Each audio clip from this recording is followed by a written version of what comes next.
वल्लभनगर की होट सीट पर जो हर बार त्रिकोणीय मुकाबला होता है, इस बार चतुष्कोणीय मुकाबला है। आरएलपी से उदयलाल डांगी, जो कई वर्षों तक भाजपा का दामन थाम कर बैठे रहे और भाजपा को आगे बढ़ाने में काफी योगदान उन्होंने दिया था, इस बार हनुमान बेनीवाल के साथ आरएलपी में के बैनर तले चुनावी मैदान में है। वहीं प्रीति शक्तावत, जो गजेंद्र सिंह शक्तावत की धर्मपत्नी है और इस बार उपचुनाव में पार्टी ने उन पर विश्वास जताया है और मैदान में है। कुछ ही देर में सीएम की सभा वो भी कुराबड़ में होने वाली है। वहीं जनता सेना से रणधीर सिंह भिंडर और भारतीय जनता पार्टी से हिम्मत सिंह झाला। चतुष्कोणीय मुकाबला वल्लभनगर विधानसभा सीट पर, लेकिन वोटर अभी तक सोच में है।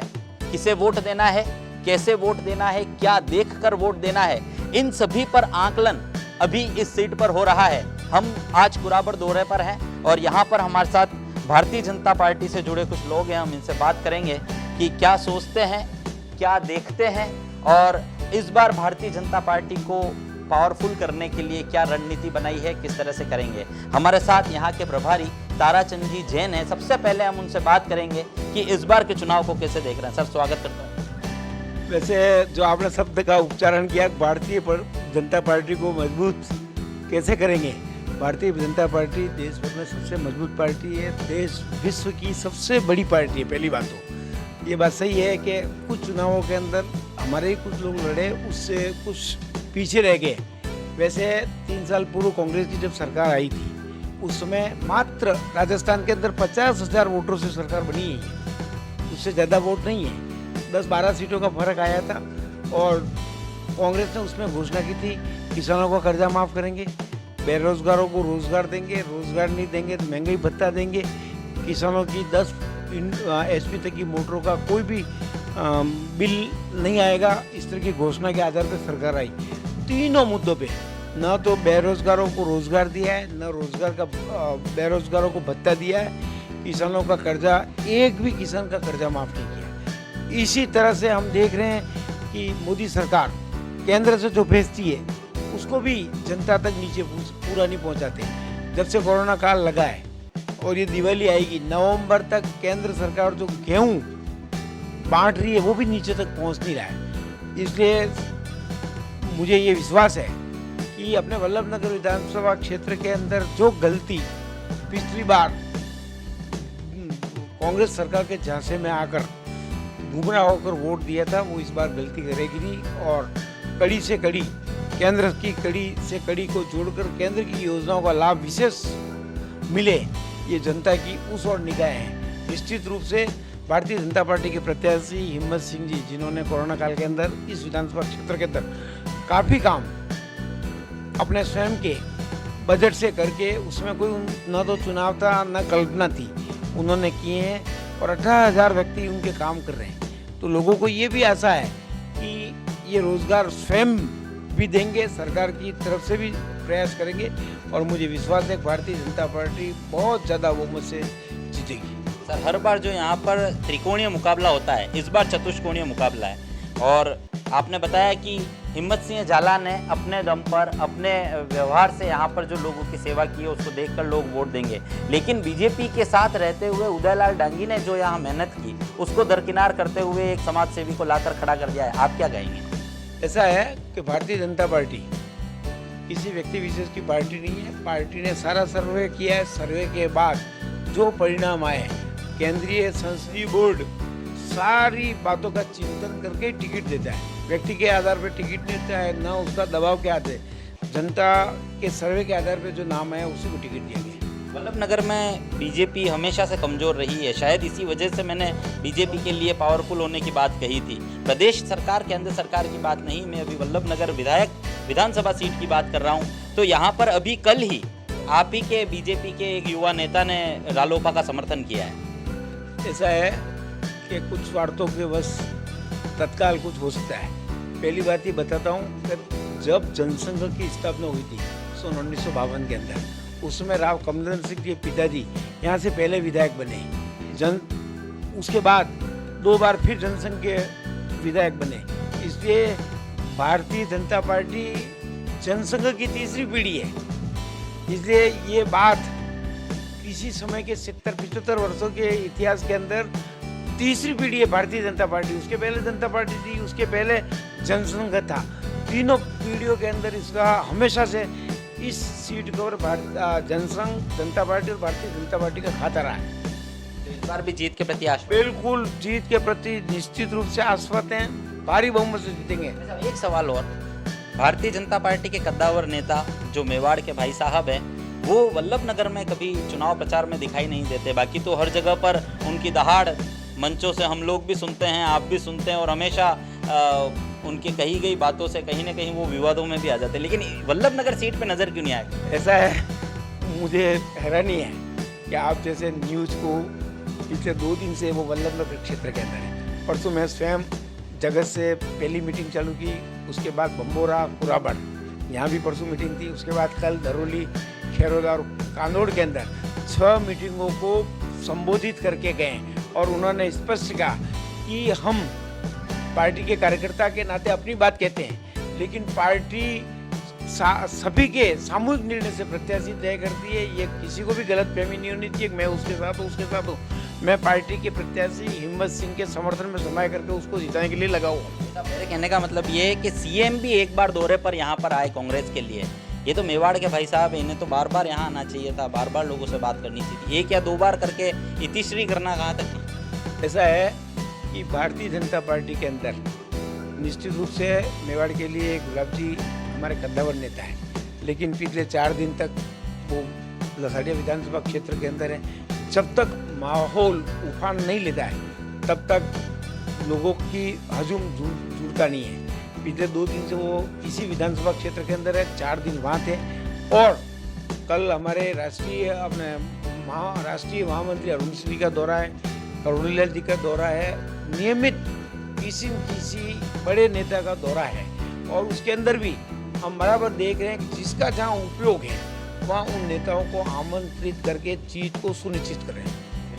हम लोग आज कुराबड़ पहुंचे हैं। कुराबड़ के आसपास के क्षेत्र में यहाँ पर चुनावी माहौल क्या है वो जानने का प्रयास कर रहे हैं। मदन सिंह जी हमारे साथ हैं, जो जिला परिषद सदस्य भी हैं और भारतीय जनता पार्टी से लंबे समय से जुड़े हैं। सर, कैसे देख रहे हैं इस बार के यहाँ के माहौल को, क्योंकि आप यहीं के हैं, आपने यहाँ की राजनीति को बहुत अच्छे से देखा है, समझा है?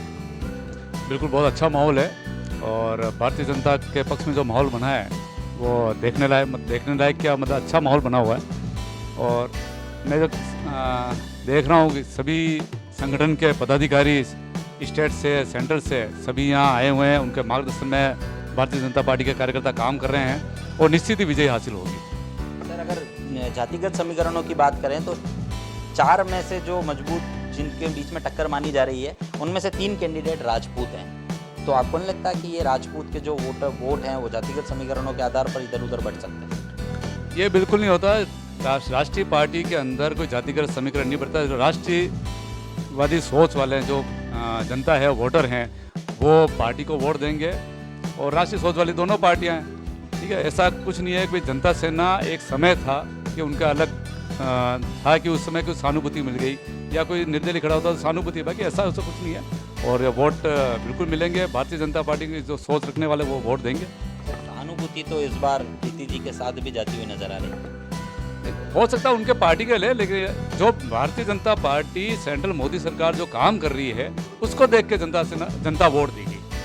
तो आप ऐसा सहानुभूति कुछ नहीं कर सकते। जो काम कर रही है भारतीय जनता की जो सोच है, धरातल तक जो काम हो रहा है, जनता के भले का काम हो रहा है, गरीबों का काम हो रहा है, उसको देख के वोट देगी। जनता सेना से जो उदयलाल डांगी जी थे वो इस बार रालोपा से मैदान में हैं। आपको लगता है उसका नुकसान भारतीय जनता पार्टी के जो वोटर्स हैं, चाहे कुछ % ही माने, लेकिन उनके साथ जा सकते हैं? क्योंकि कल भी एक आपके युवा नेता उनके साथ समर्थन में गए हैं और ऐसी बातें भी चर्चाओं में हैं कि भाई जो बीजेपी के वोटर्स हैं जो हमेशा से इनको वोट देते आए हैं, वो किसी एक व्यक्ति से नाराज होकर, क्योंकि टिकट कटा था, नाराज होकर किसी तीसरी पार्टी के साथ जा रहे हैं। कैसे संभालेंगे? भारतीय जनता पार्टी के जो कार्यकर्ता हैं वो राष्ट्रीय विचारधारा से जुड़े रहते हैं। न ये परिवारवाद पार्टी है, न ये व्यक्तिवाद पार्टी है। जो कार्यकर्ता इससे जुड़ता है वो राष्ट्रीयवाद की सोच के साथ ही जुड़ता है। या मैं चला जाऊं या कोई और चला जाए, इससे कोई फर्क पड़ने वाला नहीं है। पहले अटल जी विराजत थे, आज मोदी जी हैं। ऐसा नहीं है कि कोई वो चले गए तो दूसरे साथ में चले गए, ऐसा कुछ नहीं है। ये भारतीय जनता पार्टी के कर्मठ वोटर हैं, वो भारतीय जनता पार्टी के साथ ही रहे, किसी दूसरे के साथ नहीं जाएंगे। हमने जब फील्ड में बात की थी तो ये भी बातें सामने आई थी कि जो पार्टी जैसे अब तक भारतीय जनता पार्टी तीसरे पायदान पर रहती आई है, वो इस बार चौथे पायदान पर आ सकती है क्योंकि टिकट सही नहीं दिया गया, ऐसा लोगों ने कहा है। ठीक है, जनता का कयास हो सकता है, लेकिन भारतीय जनता पार्टी इस बार बहुत अच्छा, आपको क्या कह सकते हैं मुझे, लेकिन बहुत ही अचंभित करने वाला रिजल्ट आपको मिलेगा, ये बिल्कुल आप निश्चित रहिए। राम कृपा जी हमारे साथ हैं जो उदयपुर में बार अध्यक्ष रह चुके हैं और भारतीय जनता पार्टी के समर्थन में आज दौरे पर भी हैं, कई बार यहाँ पर आए होंगे। सर क्या लगता है आपको, लोगों से आप यहाँ पर मिले हैं, बात की है, माहौल देखा है, आज सीएम साहब की सभा भी है, सभी प्रत्याशी अपना अपना पूरा शक्ति प्रदर्शन कर रहे हैं, क्या लगता है आपको?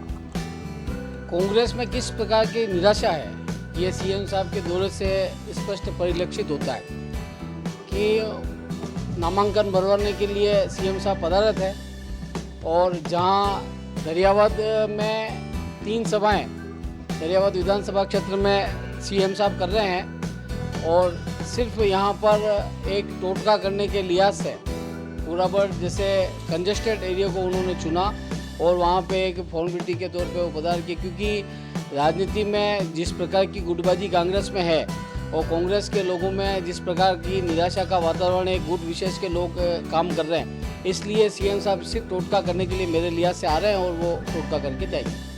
निराशा तो भारतीय जनता पार्टी के जो पुराने वोटर्स हैं उनके अंदर भी है और शायद इसीलिए रालोपा का साथ जा रहे हैं लोग बाग। भारतीय जनता पार्टी का जो वोटर है बहुत कमिटेड वोटर है और जिस प्रकार का सोच के साथ में हम लोग काम करते हैं फील्ड में, व्यक्तिगत पसंद नापसंद किसी की कुछ भी हो सकती है और चुनाव में एक लोकतांत्रिक पार्टी होने के नाते चुनाव में टिकट मिलने से पहले निश्चित रूप से सबकी अपनी अपनी व्यक्तिगत पसंद होती है, लेकिन जब एक बार निर्णय हो जाता है तो सब एक मुखी होकर और उस प्रत्याशी के पक्ष में लगते हैं। और मेरे लिहाज से पिछले 15-20 दिन से मैं निरंतर इस क्षेत्र में घूम रहा हूँ, मेरे को नहीं लगता कि भारतीय जनता पार्टी का कोई भी कार्यकर्ता जो पार्टी के प्रति निष्ठावान है ऐसा कोई व्यक्ति हमको छोड़कर किसी दूसरी जगह गया हो।